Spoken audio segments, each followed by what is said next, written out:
Oi, eu sou o Hunter, e chegamos em uma parte bem importante da história, hein? Onde a gente vai escutar menções sobre nomes importantes pela primeira vez nessa história. E principalmente onde a gente vai ver uma das criaturas mais fodas do Ordem inteiro. Então bora lá, se acomoda aí, fica bem confortável, pega um lanche leve pra não engordar, porque esse é o episódio 4 do Resumo de Ordem Paranormal, O Segredo na Floresta. Quero deixar uma menção rápida aqui no começo do vídeo, que no momento que eu tô gravando isso, faz exatamente um dia que eu voltei a postar vídeos no YouTube. E eu tô muito feliz com o resultado disso tudo. Muito obrigado por continuar assistindo o que eu faço, mesmo depois de um ano. De verdade, isso é muito importante pra mim. Mas é isso, já se inscreve aí, deixa o like e vamos pro vídeo. O episódio começa com Liz e Arthur lidando com as feridas de Joey e de Thiago dentro do carro. Feridas essas provenientes da batalha do dia anterior, que ainda não tinham sido tratadas devidamente. Então, depois de discutir algumas teorias sobre o caso, eles decidem sair do carro e vão até o casarão abandonado. A primeira coisa que eles acham próximo à casa é uma espécie de cova antiga, que parecia ter sido recentemente aberta. Joe então enfia a mão dentro da terra e encontra uma espécie de caixão apodrecido ali, aparentemente sem nenhum corpo dentro. Então os agentes entram dentro da casa e são recebidos por um enorme cheiro de mofo e urina vindo do local. Era um enorme salão feito de madeira com papéis jogados por todos os lados. O salão ainda tinha duas escadas indo para a parte de cima e duas portas trancadas. Os agentes então começam a vasculhar todo o local e César acaba encontrando as identidades de Camila e Alice Montes, respectivamente a esposa e filha de Rafael Montes, o primeiro a morrer em toda essa história, e desencadear todo esse caso. E junto com as identidades ele acha uma página do diário de Lourdete, a esposa de Virgulino. Na página ela citava pinturas que sua filha fazia, e também citava que as duas iriam visitar uma espécie de caverna nas redondezas. Pouco depois a equipe escuta um barulho alto vindo de uma das portas na lateral do salão. Ao mesmo tempo, César encontra um papel com um desenho da Aracnazita, com a descrição de ser a cobaia 02 do Projeto SB. Além disso, César encontra uma página rasurada, escrita por Eric Jur, falando que ali seria a base operacional deles, e dando a entender que esse Projeto SB seria o objetivo deles estarem fazendo tudo isso. Depois de reunir essas informações, Joey derruba a porta onde estava vindo o barulho. Lá dentro ele encontra Gregório, amordaçado dentro desse banheiro onde ele estava. O local parecia uma cena de batalha, cheio de sangue por todos os lados e com um zumbi de sangue morto na banheira ao lado. Eles libertam Gregório, que explica que ele teve que lutar contra aquele monstro. Gregório também diz que aparentemente os assombrados faziam isso com todos que eles capturavam. Botavam uma pessoa normal pra lutar contra um monstro do outro lado só como uma espécie de entretenimento bizarro pros membros da gangue. Eles libertam o Gaudério e deixam ele dentro do carro, devido ao mesmo ter desmaiado e estar muito machucado. A equipe então decide investigar uma estante que está no fundo do salão, próximo das escadas. Eles conseguem mover a estante pesada para o lado e revelam uma porta toda acorrentada atrás dela. Então eles decidem deixar a porta atrás da estante por último e investigam a outra porta que tinha no salão. Nessa outra porta eles encontram alguns zumbis de sangue e aparentemente no final do corredor que estava atrás da porta tinha um zumbi de sangue bestial. Então sem nenhuma dificuldade eles vão lá e enfrentam os zumbis e os matam, deixando por último o zumbi bestial que estava no fundo do corredor. Porém, olhando para trás de relance, Joey percebe que dois assombrados, exatamente os dois que tinham lutado contra eles no bar do Sovaco Seco alguns dias atrás, estavam se esgueirando por trás de Arthur para atacá-lo. Então uma batalha contra os assombrados se inicia. Isso faz barulho o suficiente para atrair a atenção do zumbi bestial. Eles vencem as duas lutas simultaneamente, com Joey ficando muito ferido devido aos ataques do zumbi bestial, mas são surpreendidos por Rodolfo, o líder dos assombrados. Ele trazia consigo Gregório desmaiado, e acompanhado de dois membros dos assombrados, ele ordenava que os agentes largassem as suas armas. E eles até começam a fazer isso, mas com um movimento brusco de Liz, Rodolfo explode a cabeça de Gregório, usando uma calibre 12. Então a batalha entre os assombrados e os agentes recomeça, e tão rápido quanto a outra ela se encerra, com Arthur matando Rodolfo. Um dos assombrados foge, mas é interceptado por Brulho, na parte de fora, junto com Murilo. Desesperado, Brulho corre até Arthur, que estava socando o cadáver de Rodolfo. Ao descobrir que Rodolfo foi quem matou Gregório, Brulho atira várias vezes nele, mesmo que ele claramente já esteja morto, descontando sua raiva uma última vez no seu ex-amigo, que tinha provocado toda aquela situação. Então o líder dos Gaudérios diz que o foco agora é sobrevivência, e começa a preparar o local junto com César para a iminente batalha que aconteceria com os remanescentes dos assombrados. Nesse meio tempo, os agentes começaram a cuidar de Liz e Joey, que foram aqueles que saíram mais machucados das duas batalhas. César, Bruno e Thiago vão investigar o restante da mansão, enquanto o resto do grupo ainda terminava de cuidar das suas feridas. Em um dos primeiros quartos que eles vasculham, Thiago acha uma pequena caixa com senha e a entrega para Liz. Em um dos outros quartos, na parte de cima da casa, eles encontram uma aranha que tenta envolver Thiago novamente com suas teias, mas rapidamente eles lidam com ela. Uma nova página do diário rabiscado é encontrada, nada, mencionando frases como o santo berço devora, o santo berço prospera. Então Joey sugere a palavra berço para Liz, que consegue abrir a caixa. Encontra 3 papéis rabiscados lá dentro, papéis esses que falavam sobre testes envolvendo os assombrados na pesquisa que aparentemente esses doutores estavam pesquisando. Eles também citam alguns outros monstros e cobaias desse projeto SB. O restante da gangue dos Gaudelis chega no momento onde os agentes estão terminando de vasculhar os quartos na parte de cima. Eles abrem uma porta e são atacados por 2 ratos, aparentemente modificados por aquele lodo. E depois de vencer as criaturas, eles escutam um barulho vindo de outro quarto ali em cima. Eles abrem o local e vasculhando eles encontram o velho louco, aquele mesmo que frequentava o bar dos Lacucê. Ofegante e assustado, o velho segurava um pedaço de papel na mão, com muitas frases estranhas escritas nele. Frases como "eu sou o ferreiro", por exemplo. Depois disso, os assombrados começam a chegar, e os agentes começam a se preparar para a batalha. Até que o velho louco desce as escadas correndo e vai em direção na porta que estava trancada com correntes. Ele rapidamente destranca e adentra a porta misteriosa, antes mesmo que qualquer pessoa conseguisse chegar nele. O tiroteio entre as gangues começa, enquanto o velho louco grita de desespero de dentro daquela sala. Liz e Thiago até tentam colocar novamente a estante na frente da porta, mas não conseguem. Então eles começam a focar nos assombrados, quando de repente a porta e a estante são estouradas de dentro para fora. Todos no salão da mansão sentem um arrepio que eles nunca tinham sentido antes, enquanto uma criatura sai de dentro da sala misteriosa. Mas diferente das anteriores, que todos os agentes ali já tiveram o desprazer de se deparar, ele não era animalesco.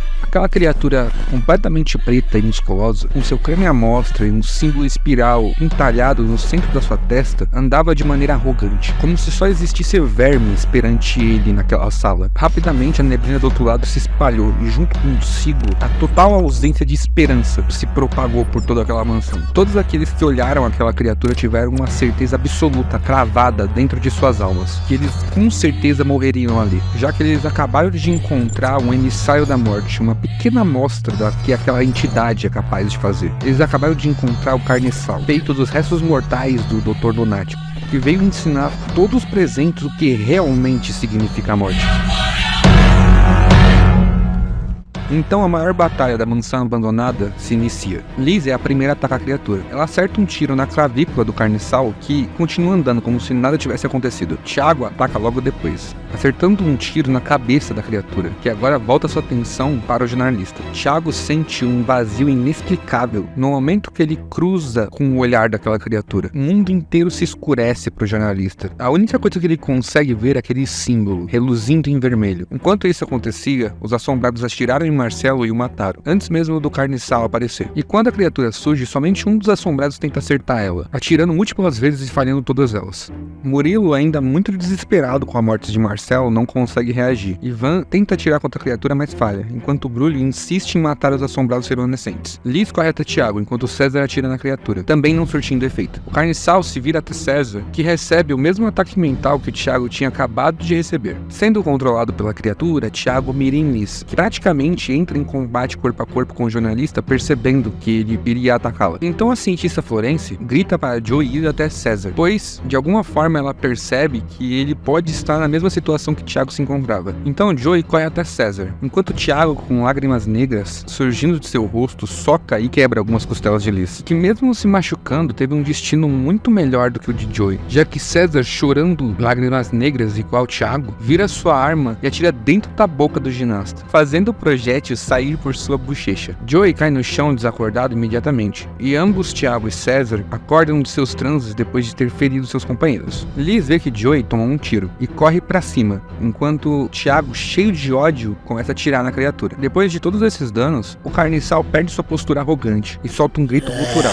fazendo o cadáver de Marcelo se levantar como um zumbi, enquanto o próprio Carniçal parte pra cima de Brulho. O líder dos Gaudelis, como um gladiador, agarra a cabeça da criatura com uma das suas mãos, para evitar o primeiro ataque. E com um contra-ataque, ele soca o rosto da criatura com sua outra mão. Marcelo, zumbificado, parte para cima de Murilo e o morde no rosto, arrancando parte da sua bochecha. Então Murilo tenta imobilizar Marcelo. Ao mesmo tempo, o Carniçal de Virgulino supera as forças de Brulho e enfia uma das suas garras no estômago do líder dos Gaudélios. Arthur sai do canto que estava escondido e vê uma cena brutal de seu pai berrando de dor após ser ferozmente atacado por aquela criatura. Brulho então reage e atira na criatura, arrancando um de seus braços. Liz chega em Joey ao mesmo tempo e tenta tratar o jovem ginasta, enquanto César tinha um ataque de pânico, com a certeza absoluta que ele tinha acabado de matar seu amigo. O carniçal então começa a controlar a cabeça de Brulio, que aponta sua arma na direção da cabeça de Ivan. Marcelo arranca um pedaço do ombro de Murilo, que começa a sangrar muito. Liz então consegue estabilizar Joey, que agora não corria mais risco de morte por causa daquele tiro. Arthur atira 2 vezes no carniçal, deixando a criatura visivelmente irritada. Então o carniçal corre na direção de Arthur e desfere um golpe no seu rosto, deixando uma cicatriz de 3 cortes na sua cara e o fazendo cair desacordado à beira da morte, mas não antes de ver seu pai atirando na cabeça de Ivan e matando mais um dos Gaudélios. Marcelo então tenta subir as escadas, indo atrás dos agentes que estavam na parte de cima da casa, mas rapidamente Thiago o mata. Brulio então, com a última bala em seu revólver, chorando lágrimas negras, uma cena idêntica com aquela que ele fez com Thiago alguns dias atrás, chamando o repórter para participar de uma roleta russa onde ele fez um truque que a arma estava descarregada. Porém, dessa vez ainda tinha uma bala, e Brulio atira contra a própria cabeça, caindo morto instantaneamente. Liz então, depois de estabilizar Joey, atira 2 vezes contra a criatura, que já estava em seu limite. Então César, depois de saber que seu amigo estava vivo, se vira para Virgulino, transformado em carniçal, vai até onde o corpo de Marcelo caiu devido aos tiros que Thiago desferiu, e atira contra ele, escutando logo em seguida: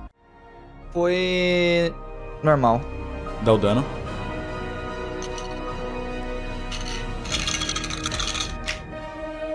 Foi... 13. Como você quer que ele morra?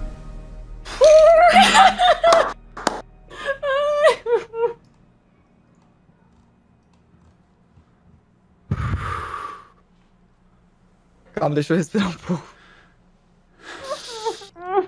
O carniçal cai, e junto consigo quase todos os Gaudélios. Liz até consegue salvar Arthur, mas Murilo morre pela quantidade de sangue que ele perdeu. Os agentes imediatamente param a investigação e vão levar os machucados para o hospital. Chegando lá, todos menos Thiago e César são internados. O hospital estava mais vazio do que o normal. Cibele não estava lá, e estava fazendo falta, já que 2 pacientes quase mortos acabaram de chegar. Thiago vai até um posto de gasolina e compra um cigarro para si e um uísque para Liz. Ele leva o uísque para a cientista e sai do quarto. Então César e Thiago vão até a casa de Virgulino novamente. Tacam fogo nos corpos dos assombrados e colocam os cadáveres dos Gaudélios dentro do carro. Eles então levam eles até o Sovaco Seco, onde eles se deparam com o inimigo mais forte do RPG. Eu falei. Você pode forçar. Vou forçar. Será? Por favor. Eu falei. O boss é a Pela porta. primeira vez, Deu 80 e 70, mano. você toma 3 de dano. E você... Não, você sente que você deslocou o joelho. Pá, você cai no chão. Thiago, você vê que ele deslocou. Você vê que ele caiu duro. Eu não acredito. A porta do Mano. bar do Sovaco Seco é muito resistente. É um bar de motoqueiros. Ela deve estar preparada pra esse tipo de situação. Eu só coloquei isso aqui porque geralmente quando a gente trata dos resumos eu deixo alguns detalhes pra fora. Como, por exemplo, umas fobias que os personagens têm. Mas eu deixei essa parte específica aí no meio, porque até esse ponto da RPG, você viu? Tudo que a gente acabou de passar, o César não tinha tomado um pingo de dano, de nada. E eu vou dar um spoiler aqui, eu acho que ele só toma mais uns 2 ou 3 danos no RPG inteiro, tá? E a gente vai passar por uns bagulho bem mais pesado. Desculpa quebrar a imersão aqui, mas eu achei que era um tema importante, vamos voltar pro vídeo. Depois de enterrar alguns dos Gaudélios do lado das covas de Getúlio e Cris, Ivete chega e vê toda a gangue que ela aprendeu a chamar de família morta. Surtando, ela descobre que o único remanescente dos Gaudélios era Arthur. Então ela diz: não enterrem os Gaudélios sem os Gaudélios. E Thiago vai buscar Arthur. Enquanto o hacker e o jornalista limpavam a mansão antiga e traziam os cadáveres dos Gaudélios para o Sovaco Seco, Arthur acordava no hospital. Desesperado, ele perguntava onde estava seu pai, torcendo para que o mesmo estivesse no hospital. Rapidamente, ele se encontra com Liz e Joey. Então a cientista Florenzi conta a triste notícia para Arthur, que desaba. Quando eu tava desmaiado, eu sonhei que eu tava com a minha mãe e com o meu irmão. E aí o meu pai, ele entrou na sala, me abraçou e falou que não era minha hora ainda. E aí, sumiu. Só sumiu. Minutos depois, Thiago avisa Liz pelo telefone que ele e César estavam enterrando os Gaudérios do Sovaco Seco e que ele passaria lá para levar Arthur. Todos os agentes então encontram Thiago de carro na porta do hospital e vão até o Sovaco Seco. Arthur chega no bar e encontra Ivete e ambos caem em prantos. Ambos sabiam que eles eram os únicos que tinham restado um para o outro. A vida inteira deles tinha sido virada de cabeça para baixo por causa desse encontro, nem um pouco casual com a morte. Arthur pega algumas moedas com Thiago e lentamente joga uma em cada túmulo.